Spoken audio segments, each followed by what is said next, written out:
কাকা একটা চা দেন তো।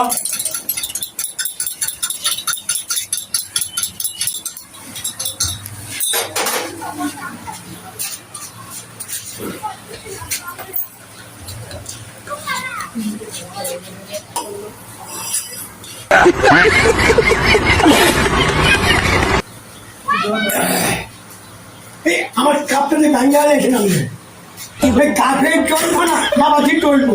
আরে কি বলেন কাপা? শোনা লক্ষ্যে আমার কাপটা ভাঙি শোনা, আমি গরিব মানুষ শোনা, আমি গরিব মানুষ শোনা। আরে বাবা জানতেন না হবে না, আমি কাপে চলবো না, আমি কোন পারবো, আমি একবারই বান্ধার মামলা করে দিলাম। আরে বাবা রে আমরা কাপ বাইরে গেছে কাপের দাম 50 টাকা, আপনি জানেন? আপনি কি বলছেন? আপনি আচ্ছা বাবা আপনার কাপ ভাঙলে আমার কাছে এখন টাকা নাই, আমি পরে আপনার টাকা দিই। আরে না রে বাবা আমার কাছে টাকা এখন নাই, আমি পরে আপনার দিয়ে দেবো।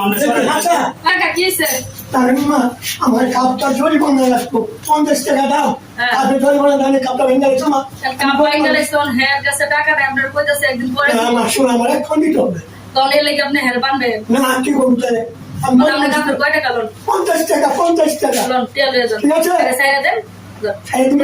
ঠিক আছে চাইলে দিলাম, একটা মার্ক করে দিলাম, খালি মার্ক খাবো না। একটা কাপের লাইন যা করছেন না এটা বলার মতন না, বুঝছেন? আরো দোকানে আমরা কাপ ভালো মিয়া।